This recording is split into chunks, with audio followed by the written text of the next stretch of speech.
келимин. Мен силерге жасай турган презентациям бул жергиликтүү маанидеги кызматтарды жакшыртууга болгон айыл өкмөттөрдүн аракеттер планы боюнча болот. Баарыңыздарга эле белгилүү, айыл өкмөттүн негизги функцияларынын бири бул жергиликтүү калкка кызмат көрсөтүү. Бул таза суу менен камсыз кылуу, ички жолдорду оңдоо, катуу тиричилик калдыктарын чыгаруу, бала бакча, жаштар менен мектепке чейинки билим берүү системасын калыбына келтирүү, жакшыландыруу, жарыктандыруу, буну айта берсе аябай кызматтар көп да. Негизи эле бир 99% убактыңыздар ошол кызматтарды көрсөтүүгө кетсе керек деп ойлойм да.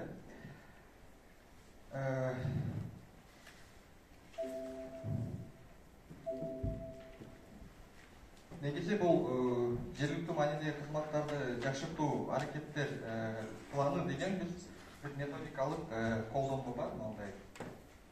Бул колдонмо Швейцария өкмөтү тарабынан каржыланып, Helvetas жана IPS деген уксаңыздар келек, DPI ошонун консорциумунда 2015 жылдан баштап ишке ашырылып келет. Бул 2015 жылда биринчи, экинчи фазалар ишке ашты, 2020 жылдан баштап экинчи фаза ишке ашып баштады. 2020 жылдан баштап ошол Союз менен түзгөн келишим негизинде биз ошол методикалык колдонмону башка облустарга жайылтууга аракет жасап атабыз. Эмнеге дегенде, бул методикалык колдонмо көптөгөн долбоорлорго туура келет.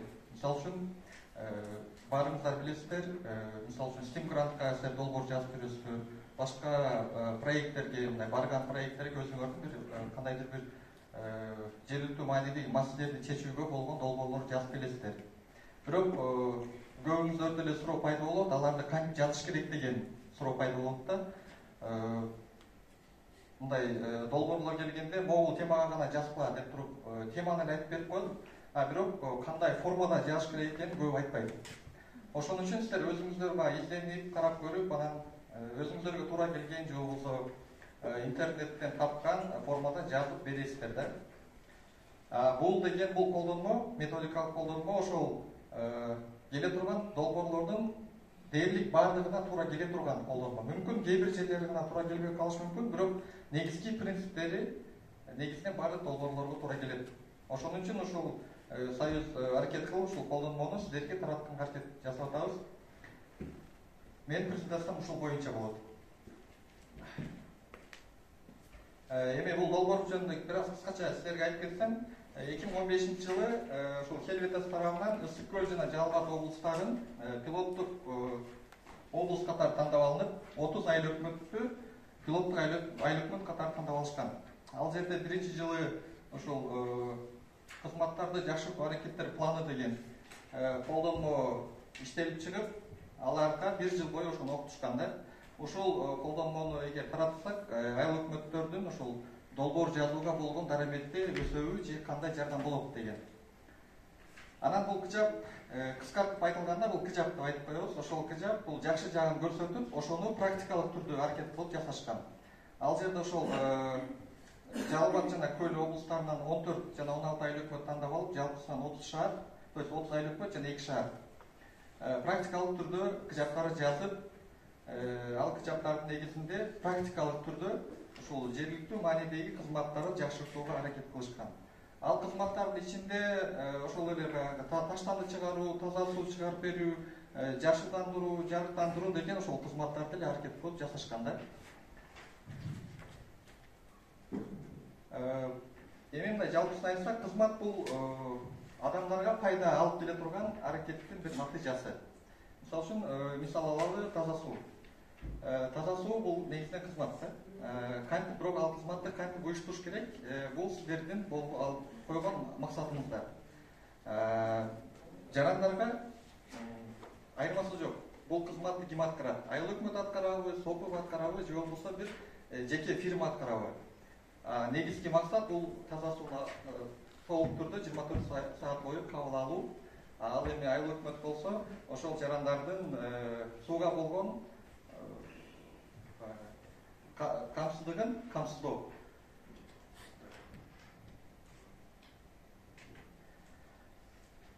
Бұл қызматтар бойынша жана айтып кеттім, қызматты мамлекеттік орган, же болбосо жергиликтүү өз вакытынча башкаруу муниципалдык орган, же болбосо жеке жактар аткарат. Көрсөтөт. Биз бүгүн сөз кыла турган бул муниципалдык гана кызматтар болот. Өзүңүздөр билесиздер, Кыргыз Республикасынын жергиликтүү өз вакытынча башкаруу жөнүндө мыйзамынын 18 статьясында жазылган 25 маселе бар. Биздин кызматтардын баарысы ошол 25 маселенин ичинен келип чыгат. Булар жергиликтүү өз вакытынча башкаруу органдарынын жергиликтүү коомчулуктун алдындагы эң негизги милдеттенмеси болуп эсептелинет. Араңыздарда биринчи, экинчи же үчүнчү созукта иштегендер болсо, бул мүмкүн кыжап боюнча окусаңыздар керек. Буга чейин дагы бир нече жолу ушул боюнча семинарлар өткөрүлүп, силерге маалымат берилген. Ушул кыжапты колдонуп, Steam грант утуп алган айыл өкмөттөр дагы бар. Анткени Steam гранттын негизги кабыл алуу принциптери ушул кыжапка толук менен туура келет. Жана финансылык отчет берүү, андан кийин жазып обязательно отчет деп коет, ошолор дагы туура келет да негизинен. Мынакей. Бул жергиликтүү деңгээлде кызмат көрсөтүүлөрдү уюштуруу максаты жана эң негизги принциптери. Максатты айтып өттүк, эң негизги принциптер жөнүндө да. Мүмкүн болушунча көпчүлүк адамдарда кызматка жеткиликтүү бирдей болуусу. Өзүңүздөр билесиздер, практикалык, мен башынан өткөн практикалыкты айтайын. Жалал Абад облусунда бир айыл өкмөт бар экен. Таза суу негизинен бар да. Бирок ал жерде 4 көчөнүн 2 көчөсүндө суу бар, 2 көчөсүндө суу жок. Анан өзүңүздөр билесиздер, мамлекеттик программага бергенде таза суу боюнча бизге таза суу чыгарып бергиле деп берсе, жок, силерде айыл өкмөтүңүздөрдө таза суу бар экен, силерди кошо албайбыз деген сөз болду да. Анан аны бирок жарандарда талап бар. Таза суу ичели, бизге таза суу жетпей атат деген. Ошол айыл өкмөткө барып биз караганда, ал жерде бир топ себептери бар экен. Эмнеге суу жетпей атат жалпы айылга? Негизги себептердин бири ал жерде суу туура бөлүштүрүлбөгөн да. Водомер деген жок, көчөдө суу агып турат. Көчөнүн аркы башындагы эртеден кечке суу агызып коет дагы, көчөнүн аягындагы адамдарга жетпей калат. Башка көчөдөгү адамдар болсо сууну иче албай атат. Анан ошол жерге барып талдап көргөндөн кийин водомер коелу деп чечишти. Водомер коюп, 2 көчөгө водомер коюлду, а калган 2 көчөгө ошол водомерди койгондон кийин суу жетип баштады да. Бул негизги ошол долбоордун негизги талаптарына жооп берип, анан ошол мүмкүн болушунча көпчүлүк адамдарга кызматка жеткиликтүү бирдей болуусун деген алдыга коюлган задача, тапшырманы чечишти. Мындан сырткары кызматтын сапаты санитардык нормаларга жана жарандардын талаптарына жооп берүүсү. Бул ошол айылдагы сууну чечкенден кийин экинчи жылы, то есть быйыл бухгалтерлик эсептерди эсептеп чыккандан кийин мурун рентабелдүү болбосо, ал СОП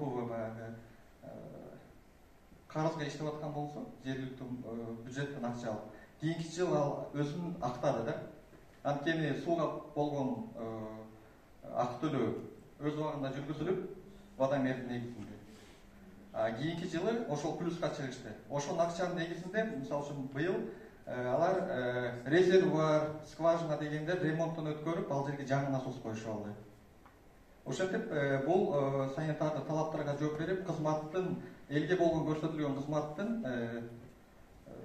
мындай деңгээли аябай көтөрүлүп, туура кызмат көрсөтүлүп баштады деген мындай тыянак чыгарылды да. Анан кийинки кызмат көрсөтүүчү иши туруктуу жана натыйжалуу болуусу. Башкаруу схемасы туура келди. И получается бул кызмат көрсөтүү, сууну, таза сууну жарандарга жеткирип берүү кызматы натыйжалуу көрсөтүлүп баштады. Ушул сыяктуу эле башка кызматтарды дагы ушул таза сууну көрсөткөн схемасында алар кийинки кызматтарын жакшыртууга аракет кылып, азыр бүгүнкү күндө жумушун жүргүзүп жатат.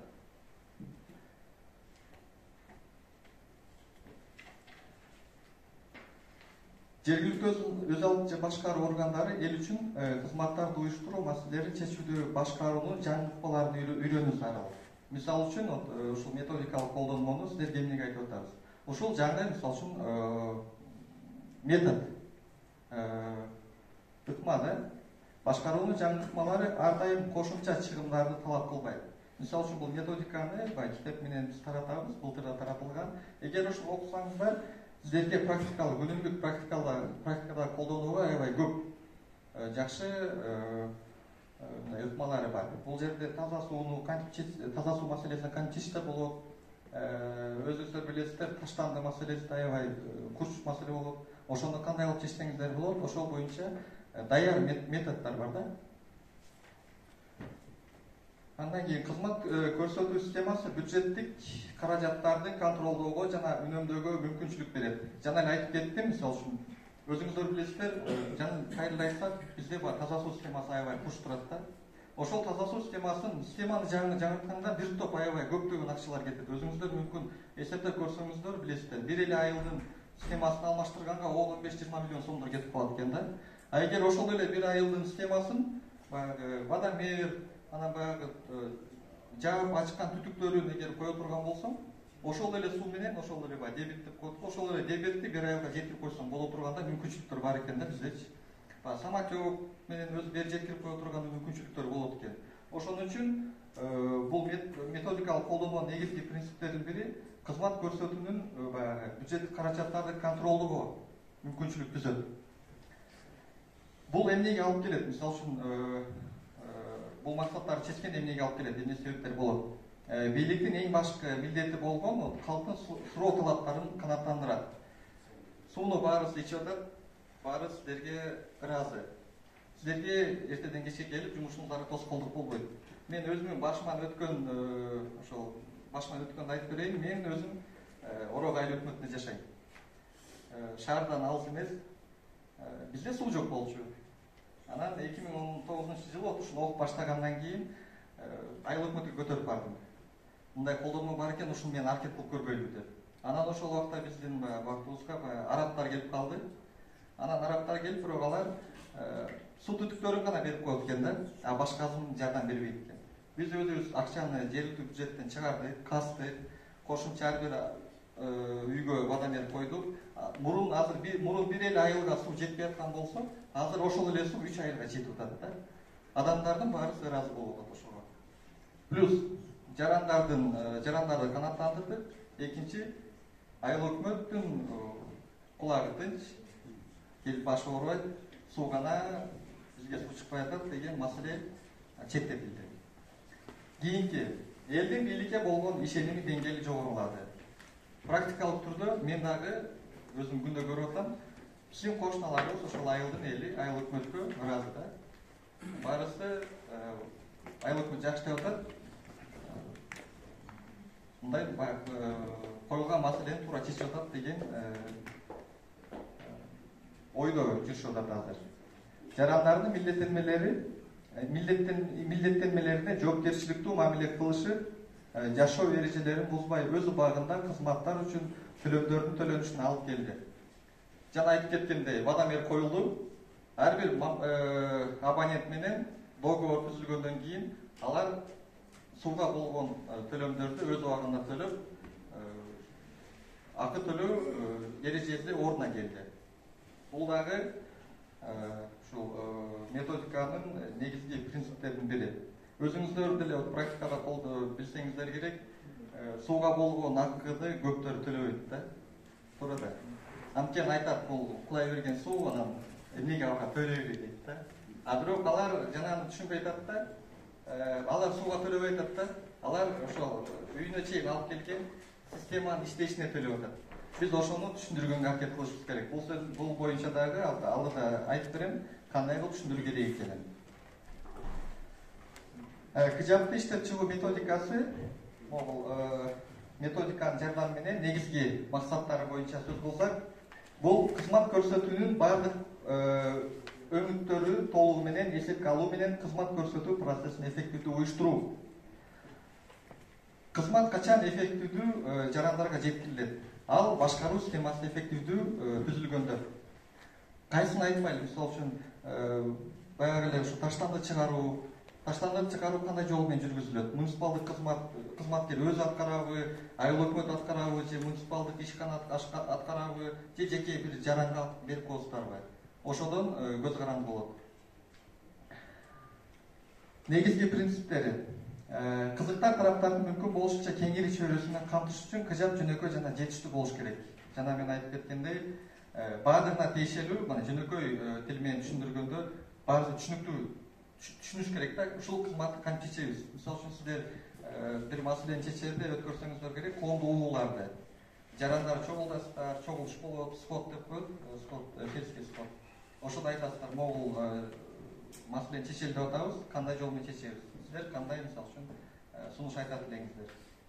Ошол жерде баарысын андай жөнөкөй тилде түшүндүргөнгө туура келет. Кыргыз Республикасы мыйзамдарына туура келиш керек.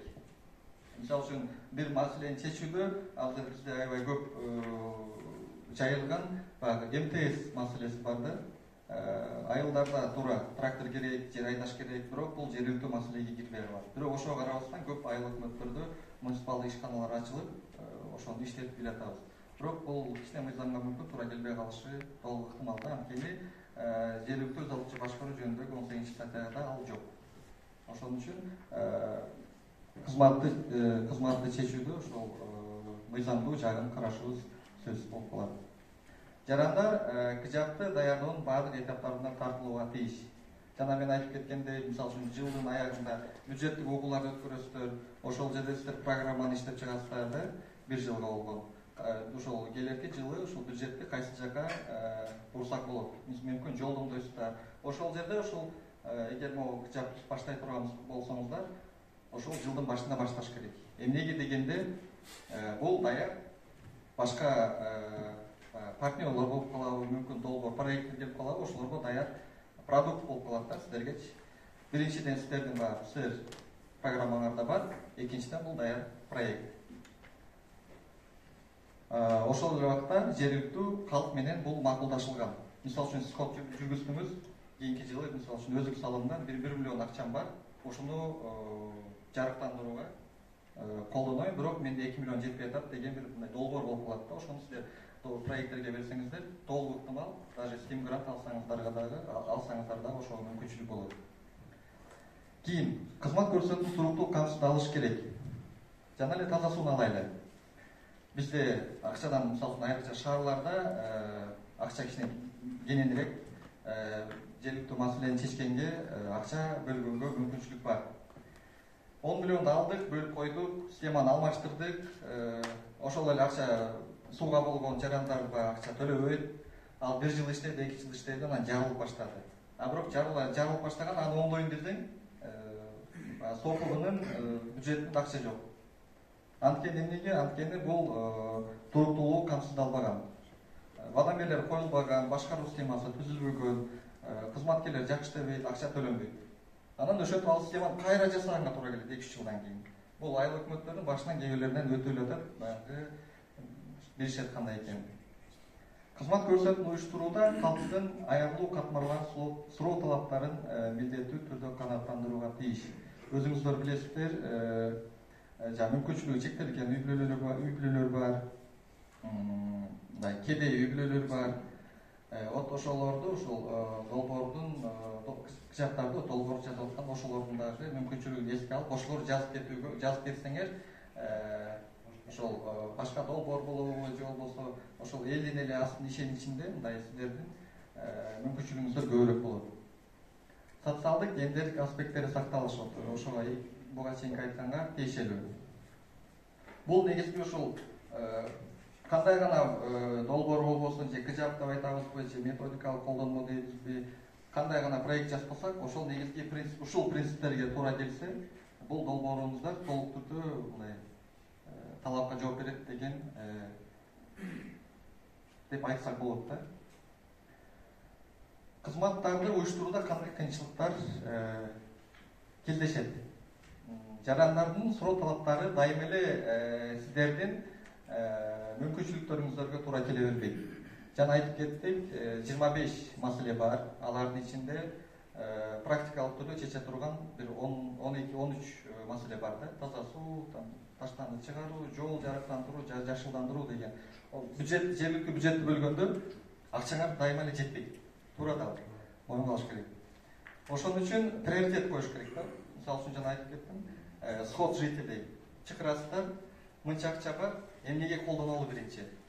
Мүмкүн жергиликтүү кеңештин төрагалары отурат, депутаттардын арасынан чыгышы мүмкүн. Жок, таза сууну чечпейбиз, биз биринчи айылдын кире беришине арка коебуз деген маселе көтөрүлөт да.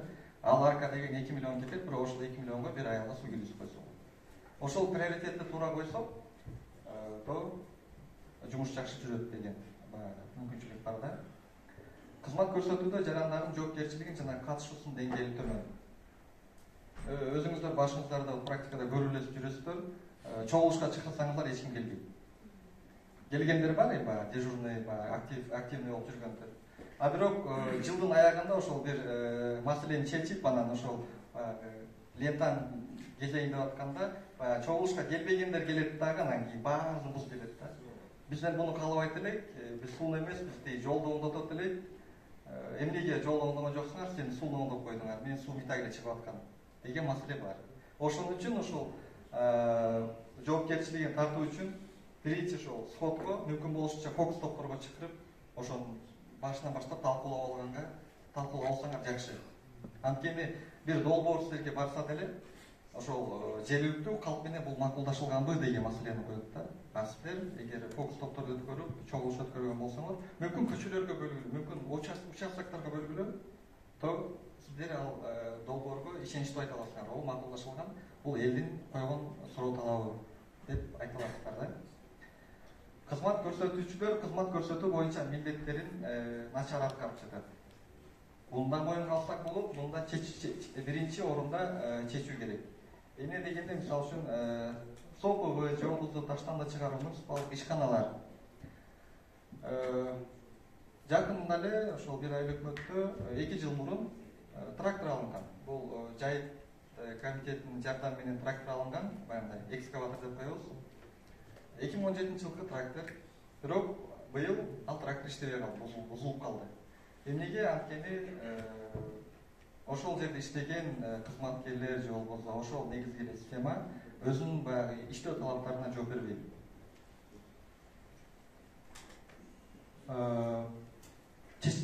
Алдыга койгон негизги максаттардын бири ошол кызмат көрсөтүүчүлөр кызмат көрсөтүү боюнча милдеттерин так аткарыш керек.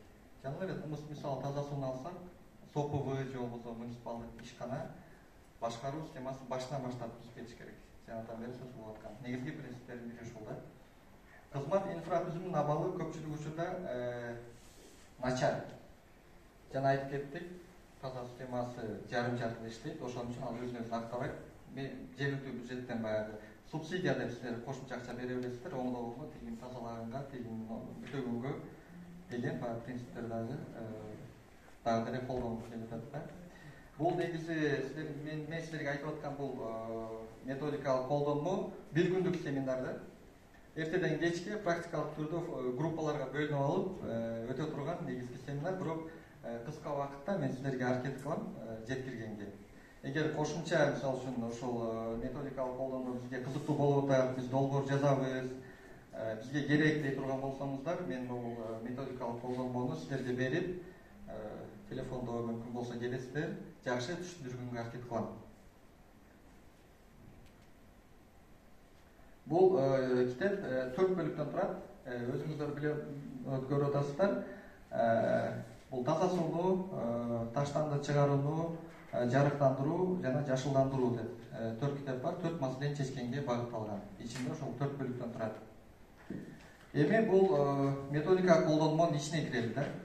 Кантип жазылат? Бул негизинен 13 кадамдан турат. Ошол 13 кадамды баарысын кылып бүткөндөн кийин негизги баягы даяр продукт чыгат деген китеп. Бул 13 кадам жазылгандан кийин сиздерге баягы план катары болуп калат да. Бир долбоорду жазып атканда негизги милдет коюлат, анан алга план коюлат го.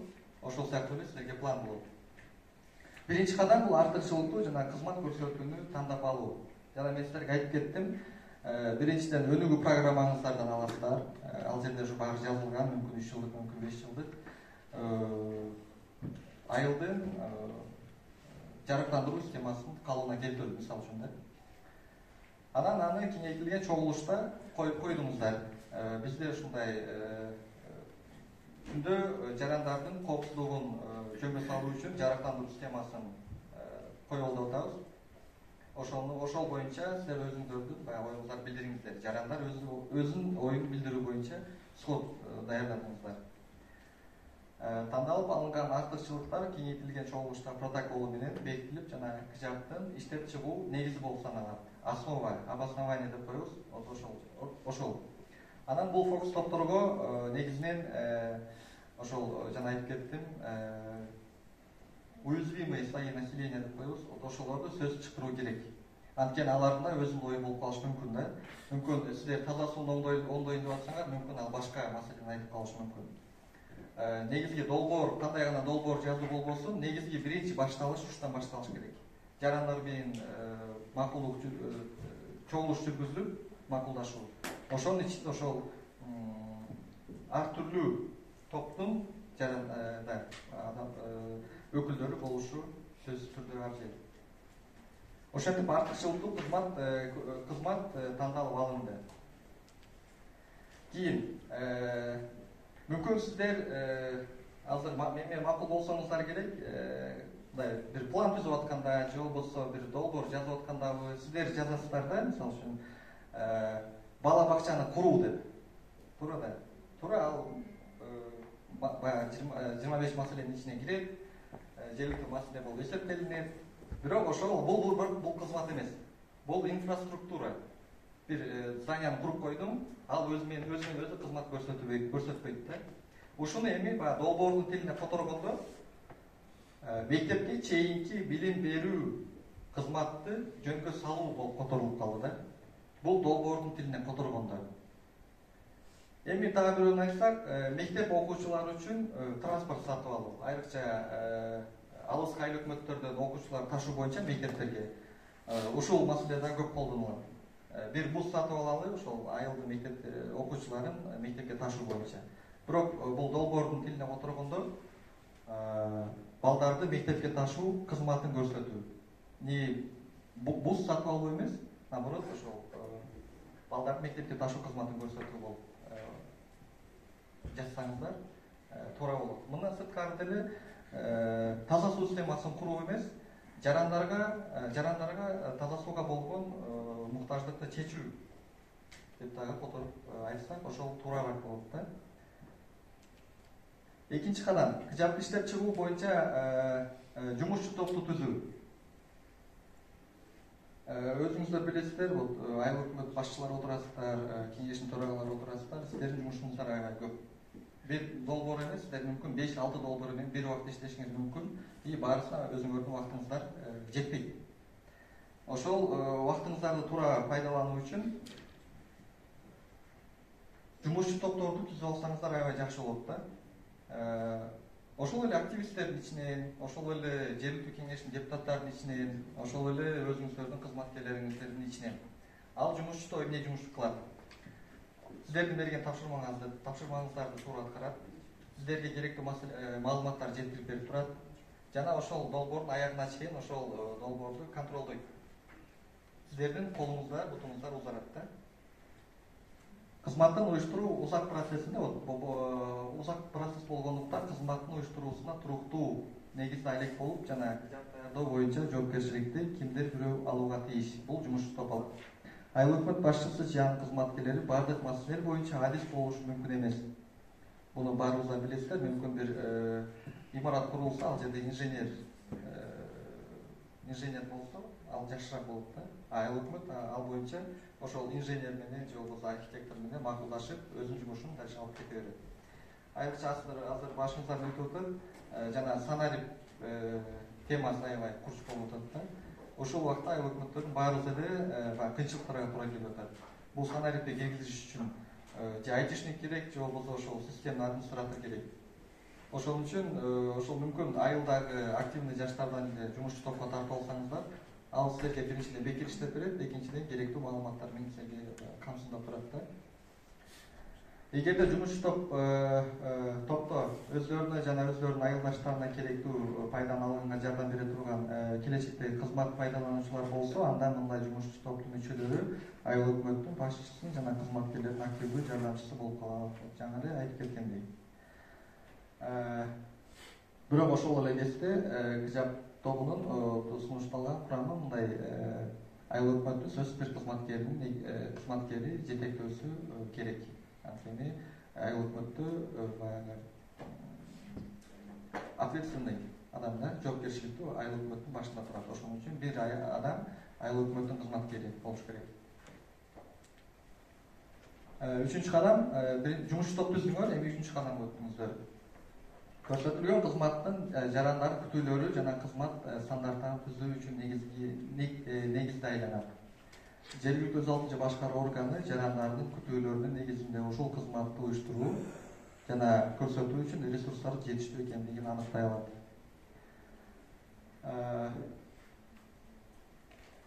Бул деген мисалы үчүн жанагы бус мектеп жашындагылар мектепке ташуу кызматын коюу.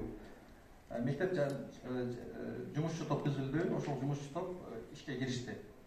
Алар биринчи анализ жүргүзүш керек да. Мисалы үчүн сурамжылоо жолу менен же болбосо баягы Google форма бар, азыр баягы карантин болуп аткан болсо, эгер Google форманы колдонушуп атат.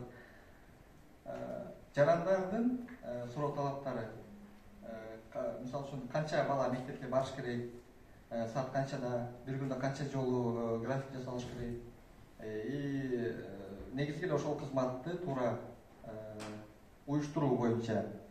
Бул мисалы үчүн такталган ошол тактоо учурунда мектеп жашында 46 баланы жеткирүү керек, күнүнө 2 маал барып келүү, адаттагы тарифте 50% арзан, жак бийлөргө болсун, унаны ичи таза болушу керек, айдоочу жооптуу жана кесипкөй болушу керек. Бул негизи практикадан алынган Ысык Көл облусундагы бир айыл өкмөттүн ошол маселесин чечүүдөгү алынган практикада. Бул ошол айылда жашаган жарандардын айткан сөздөрүнөн алынган бир суроо бар эле. Ошо мектеп канча алыста болсо ошо жеткирүү болот? Айыл өкмөттөр негизи өзүнөн чечет. Мисалы үчүн практикада болсо Ысык Көл айыл өкмөтүндөгү 12 километр алыс. Ортосунда жарык жолдор ээн талаада. Ошол жерден мисалы үчүн обедтен кийинки, түштөн кийинки окугандар, же болбосо эртең менен окугандар эртең менен эрте келгенде коопсуздугуна безопасность болбосо, то ошону өздөрү уюштурат да. Бизде бир айылыбызда мектеп кошто айыл өкмөттөрдө жөө басса 300-400 метр болот да. Анан кээ бир ата-энелер мен башка мектепке беретелим деп, ал жакта где-то 1,5 километр. Ал ошону уюштуруп бергиле деп, анан биз уюштурганбыз, счетный палатага келип текшерип, эмнеге жанында мектеп болсо, сен тиги жака төлөп бересиңер деп туура эмес деп коюлат. Жанындагы мектепке барыш керек, эгерде макул болбосо, анда ата-эне өзү төлөйсүн деп ошондой. Бул боюнча практикада мен көрмөгөн экен, бирок счетный палата негизинен туура айтып атат да. Анткени билим берүү системасында өзүңүздөр билесиздер, кайсы жерде катталуу болсо, место практика дейт го, ошого карап мектепке берилет да. Бирок мектепти тандоо бул ата-эненин өзүнүн тандоосу. Ал мисалы үчүн Бишкекте жашап, кантта окутуусу ал ата-эненин чечими да. Эгер кантта окутуп аткан болсо, то аны ата-эне чечкенге туура келип калат да. Сиздердики баягы айда жок болуп калат го кээ биринде. Айылдар алыс жайгашкан, бирок ошол айылдагы окуучуларды бул мектепке алып келип окутуш керек. Анткени алар эртең менен кечигип атат, кечинде үйүнө кете албай атат. Ал жерден каттаган такси кызматы аябай кымбат. Ошон үчүн ошол кызматты чечүү үчүн колдонулуусу шарт да. Мен деп ошондой деп, бирок юристтер менен муну дагы тактап юридикалык жагын караса болот. Положениеде бар экен, ушу жакшы эсте жок. Расстоянияны көрсөтпөптүр, бирок жөө басканга ошончо алыс эмес болуш керек деп койчу да. ооба, ошондой. Расстояние жок. Расстояние жазылган. Жок. Ал жерде жазылган ошол балдардын коопсуздугуна бир залал келтирүүчү бир себептер болсо, то ошону уюштурса болот деген деп жазылган да. Ошон үчүн алыскы айылдарды баягы ташып келүү кызматын уюштурса болот. Бирок ошол эле баягы мисалы үчүн бир айыл 10 километр жайгашкан, бирок ортосунда 1 километрге жакын жерде бир айыл жайгашканда, анан сиз 10 километрден ташып келатып, эгер ошол маршрутта бош орун болсо, теги 1 километрден жакыныраак жайгашкан айылдагы балдарды кошо алып кетсеңиз болот да. Мүмкүн ошон бош кетсе. Ошондо эч кандай суроо жаралбайт. 300 метрдеги мектепке барышсын деп учетный палата айтып атат да, эгер тиги экинчи мектепке барса, ата-энелер өзүлөрү төлөсүн деп. Айлык өкмөт төлөгөн укугу жок деп айтышты. Вертикалдык жаңгыраш керек буна.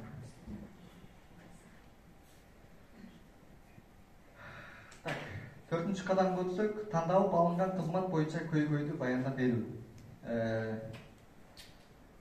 Туура баяндалган көйгөй кызматы натыйжалуу уюштуруу үчүн келечекте максаттар менен милдеттерин туура аныктоо мүмкүнчүлүгүн берет. Жумуш топ түздүңүздөр, фокус топторду өткөрдүңүздөр, көйгөй чыкты, эми ошол көйгөйдү кантип чечүү себептерин, то есть көйгөй чыгарылган себептерин жана аны чечүү максаттарын таап чыгыш керек. Негизи долбоор жазып жүргөн араңыздарда болсо, бул методдорду мүмкүн силерге тааныш болуш мүмкүн. Анткени ар бир долбоордун өзүнүн ушундай бир методдору бар. Ар бир долбоор ушул коюлган принциптер менен жазылат да.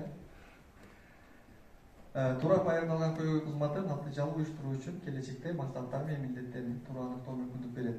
Так баяндалбаган көйгөй кыжактын туура эмес жолго багыттоо тобокелдигин жаратат. Мисалы үчүн жанагы эле азыр айтып атабыз, окуучуларды ташып келүү боюнча максат кантип коюлуп атат. Менин балам бул мектепте окуйт, тиги мектепте окуш керек, ошон үчүн мага бус керек деген, эми башынан баштап ушундай максат коюлуп калса, мүмкүн долбоордун аягы туура эмес болуп калышы мүмкүн да.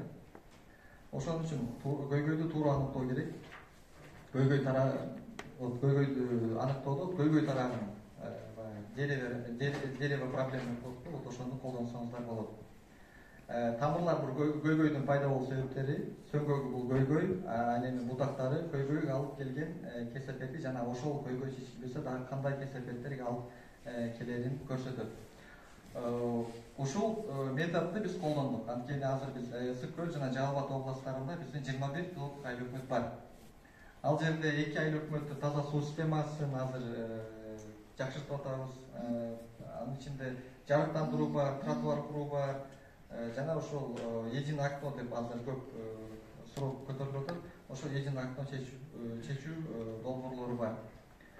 Жергиликтүү эл менен жолукканда мындай эмне проблема десең, жөн эле мисалы үчүн таза суу керек же болбосо жол колдош керек деп айтып коюш мүмкүн да. Андан макул силер алдыңыздар, таза сууну алдыңыздар. Анан ошол таза суунун жарандарга жетпей аткан себептерин билиш үчүн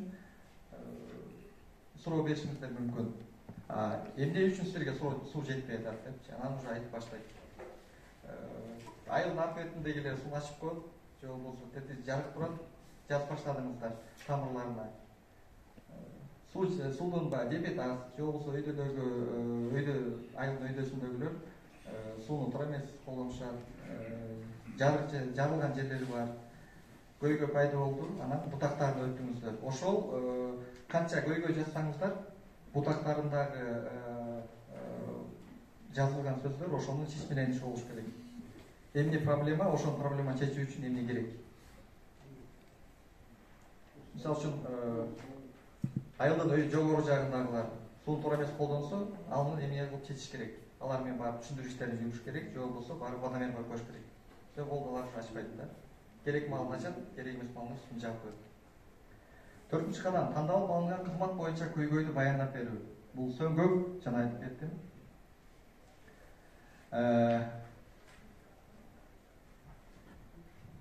Мына бутактары жана Байкенин проблемасы боюнча көйгөй дайыма мектепке мисалы үчүн кечик келишет, сабактарга катышпай калат. Ошол тарапка бара турган унаалар менен жөнөкөй коркунучтуу. Тамырлары, проблемалар көйгөйлөрү. Рейстик автобус сейлек жана ыры аттанма жол жүрөт. Ата-энелердин бардыгы эле жол киренин наркын күн сайын төлөй албайт. Жергиликтүү бюджет муниципалдык автобус сатып алууга акчасы жок, бюджеттен бөлүп бере албайт. Ушуну эми кантип чечиш керек? Тандалып алынган кызмат боюнча максат менен милдеттерди баяндоо. Туура баяндалган максат ага эң кыска жол менен жана ката жасоонун эң төмөн тобокелдиги менен жетүүгө мүмкүндүк берет. Туура коюлган максат жарандардын кызмат пайдалануучулардын күтүүлөрү мүмкүн болушунча так чагылдыруу керек. Туура коюлган максаттар жана милдеттердин негизинде жумушчу топ айыл өкмөт кызмат көрсөтүү камсыздоого жетише алат. Максаттардын жана милдеттердин дарагы бул милдеттердин жыйындысын чечүү аркылуу максатка жетүү схемасын элестетүү. Максаттарга курулушу 4 кадамдан курулган көйгөй дарактын тандоосуна негизделет. Бул жана көйгөй дарагынан кийин эле ушуну чечүү дарагына которуп койсоңуздар болот да. Максат дарагы. 5-чи кадам тандалып алынган кызмат боюнча максат менен милдеттерди баяндоо.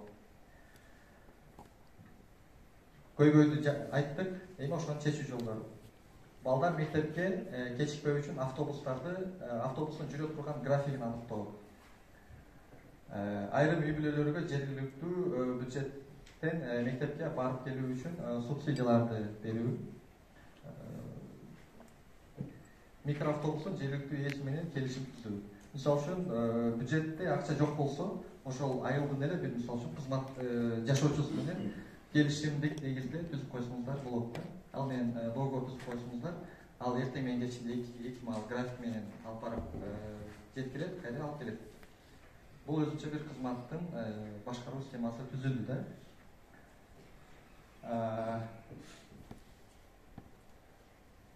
Балдарды мектепке жеткизүү боюнча сапаттуу, туруктуу кызматты камсыз кылуу ошол жаранга жүктөлдү. Тамырлары балдар мектепке кечикпөө үчүн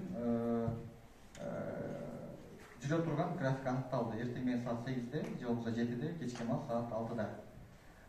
Айрым үй бүлөлөргө жергиликтүү бюджеттен мектепке субсидиялар берилди. Мисалы үчүн 2-3 үй бүлөдө аз камсыз же көп балалуу, же болбосо аз камсыз болгон үй бүлөлөргө бекерлик койдуңуздар. Микроавтобустун ээси менен договор түзүлдү. Бул эмнеге максат, кандай максатка жеттик? Бул мектепке кечик баруулары токтоду, балдардын сабактарына катышуусу күчөдү, коопсуздук жогорулады. Эми ошонун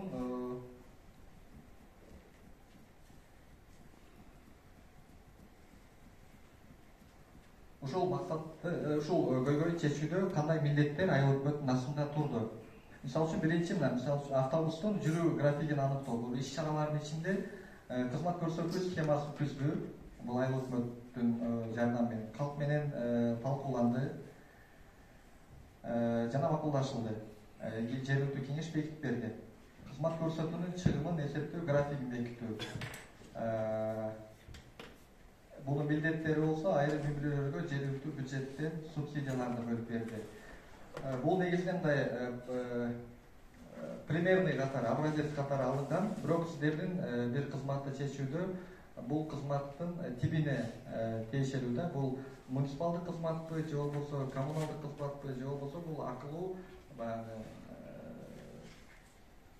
муниципалдык ишканалар тарабынан көрсөтүлгөн кызмат, ошондон көз каранды болуп калат да. Ошого карап милдеттер да коюлат. Кызмат сапаттарынын стандартын аныктоо. Бул сатып алынды, эмес ошонун стандартын. Бул мисалы үчүн буста 16 мест алуу. Бус дейли, алга 24 адамды тыгып алса болбойт. 16 адам отургучунда кур көрсөткү, ошол тагып баарысы отургучта отуруп анан жетүү. Ошол стандарт. Кайра алып келгенде ошол стандарт менен алып келиш керек. Ал жеткиликтүү болуш керек. Эртең менен саат мисалы үчүн 8-де десе, саат 8:30 эмес, саат 8-де керек. Графикке карап. кызматтын сапаты, буздун ичи таза болуш керек. Ушул сыяктуу мындай өзүнүн стандарттарын туура келтириш керек да. Таза суунун деле өзүнүн стандарттары бар.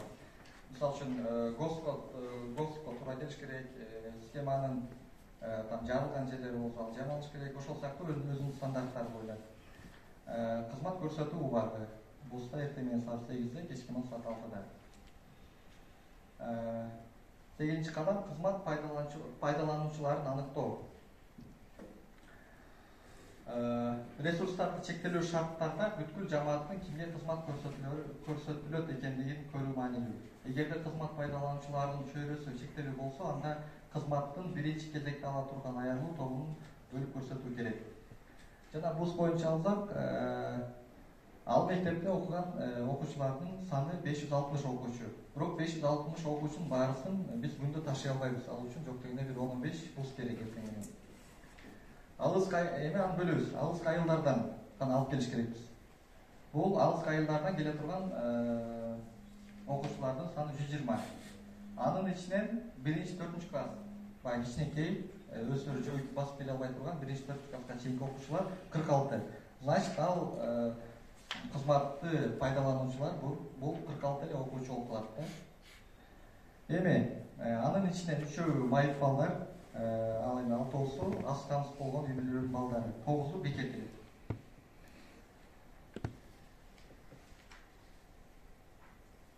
Кызмат көрсөтүүчүнү тандап атабыз. Кызыккан жана туруктуу иштеген кызмат көрсөтүүчү кызматтарды элге сапаттуу көрсөтүү аракет кылат. Жергиликтүү өз алдынча башка органдардын жана кызмат көрсөтүүчүнүн ортосунда жогорку деңгээлде өз ара кызматташуусу кызмат көрсөтүүнү эң жогорку сапатта жана эң төмөн чыгымдар менен уюштурууга мүмкүндүк берет.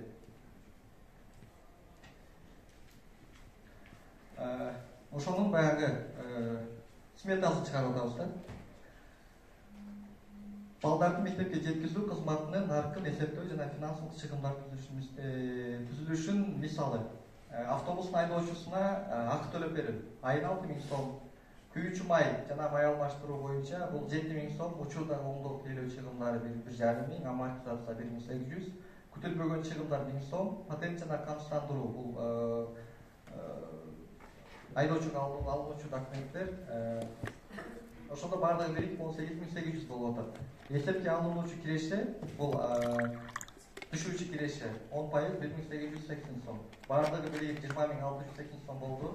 Аны 22 күнгө бөлөбүз. Bir айда 22 күн окуу күнү. Күнүнө 940 сомго айланды. Бул кызмат көрсөтүүнүн бир күндүк наркы 46, эми 46 окуучуга бөлсөк, бул деген күнүнө бир окуучуга 20 сом 4 тыйын болуп калып атат да. Ошондо жергиликтүү бюджеттен 400 сом, 404 сом субсидия болот. Ал эми калганы бул ата-энелердин чөнтөгүнөн берилүүчү бир күндүк, бир окуучуга бир күндүк жол кире акы. Негизи кызматтын сметасы ушундай жол менен түзүлүш керек да. Бирок бизде бир аз туура эмес түзүлүп калып атат. Мисалы үчүн таза сууну алсак, отурабыз, чогулабыз, канча сом болуш керек? 50 сом бир адамдан айына 50 сом десек, там бирөө чыгышы мүмкүн 50 сом мен төлөй албайм.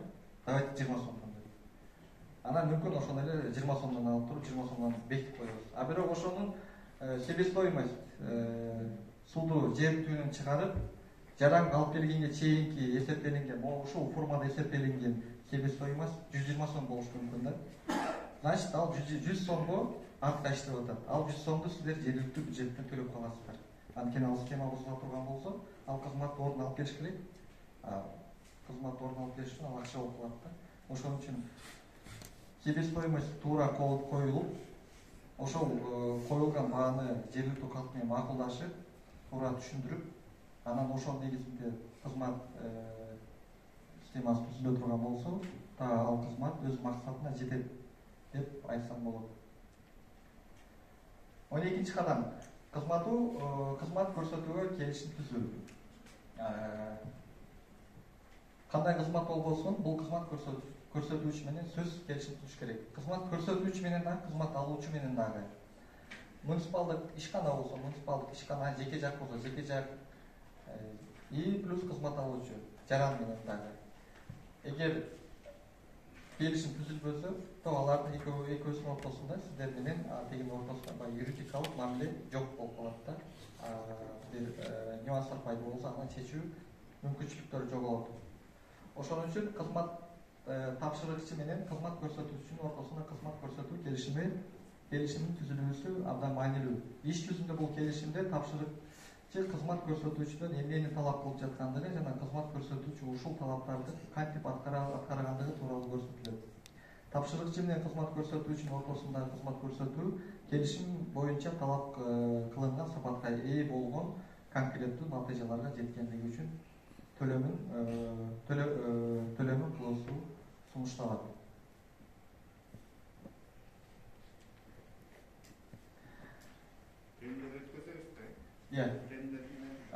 Бул жерде тендер өткөрөсүздөр. Мисалы үчүн муниципалдык заказ болсо, то тендер өткөрөсүздөр. Эгер бул бир ишкана жүргүзүп, эгер өзүнүн ишкана кызмат көрсөтө турган болсо, ал өзүнчө бир тариф коюлат. Жана ошол тарифтин негизинде ал өзүнүн кызматын жүргүзөт. Экөөгө мамилеңизде келишимдин негизинде жөнгө салынат. Бирок ошол эле кезде сиздер өзүңүздөр түз көрсөткөн кызматтарыңыздар да бар. Бул баягы справка берүү, аны бирөөгө бере албайсыздар да. По хозяйственной книгадан справканы берүү, аны бирөөгө бере албайсыздар. Ал бекер болуп калат. Тариф боюнча сиз айтып атасыздар таза суу деп, таза суунун жана 120 сом десек, 50 сом десек антимонополия өткөзбөйт анысы. Бул тарифти антимонополияда катташыбыз керекпи?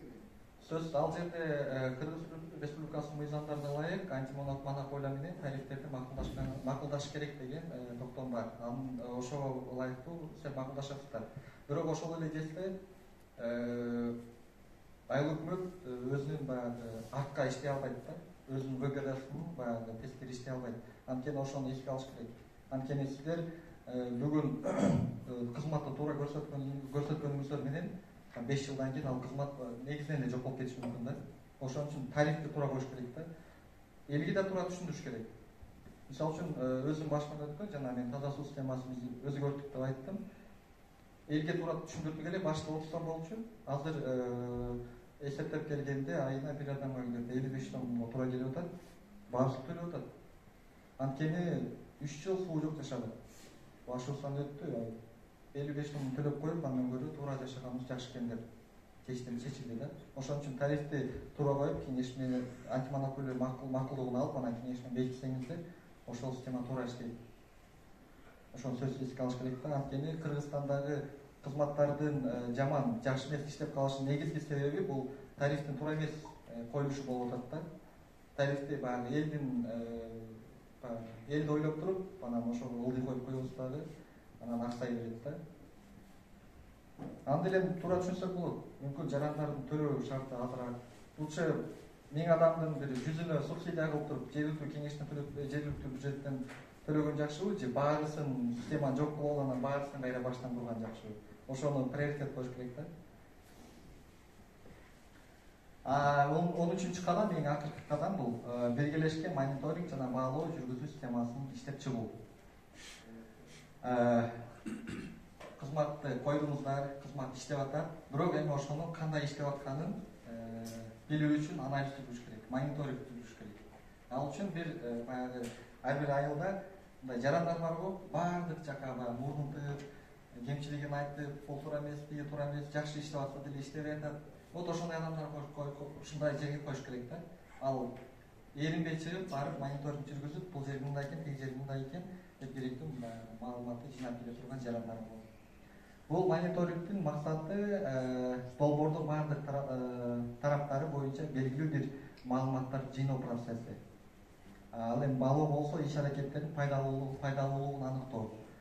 Маалыматты чогултуңуздар, силер ошону анализдеп туруп, кайсыл жака жакшыртыш керек, кайсы маселени чечиш керек.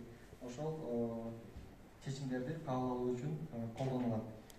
Кызмат уюштуруу иш-чараларды аныктоо, аткаруу пландарын четтөө болгон учурда иш аракеттерин оңдоп түзүүнү өткөрүүсү маанилүү.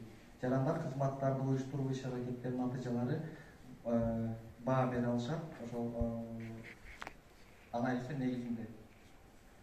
Тапшырыкчы кызмат көрсөтүүчүнүн ишине карата контроль жүргүзө алат. Мектепке ташып атат, ошонун кызматын кандай деңгээлде аткарылып аткандыгын ошол мониторинг жана баалоо БМЖ деп коет, вот ошолор жүргүзүлөт. Негизинен презентация ушул. Буга кошумча азыркы биз үчүн дагы бул методикалык колдонмо негизи эле жаңы да, эми үйрөнүп, эми ишке ашырылып келаткан методикалык колдонмо. Onu praktikалық түрдө көрүү үчүн Жалал Абад жана Ысык Көл облустарына жана айтып кеттим. Ысык Көлдө 7 айлык өкмөт, ал эми Жалал Абад областында 14 айлык өкмөт ишке азыр ашырылды. Былтыр окутуу иштери жүргүзүлүп, кыжап жазылган, долбоорлор жазылган. Ал эми быйыл ошол практикалык түрдө ишке ашырылып атат. Ошол пилоттук айлык өкмөттөр жөнүндө айтсам, бизде мисалы үчүн долбоорлорду bir маселени жарым жартылай чечүү үчүн гана жасап экенбиз да. Эмне дегенде садик бала бакча куруу болсо, жөн эле бала бакчанын эле зданиясын куруп туруп ошол менен токтоп калат экенбиз. Бирок ичиндеги кызмат кандай көрсөтүлүш керек экенин ошону эске албайт экенбиз да.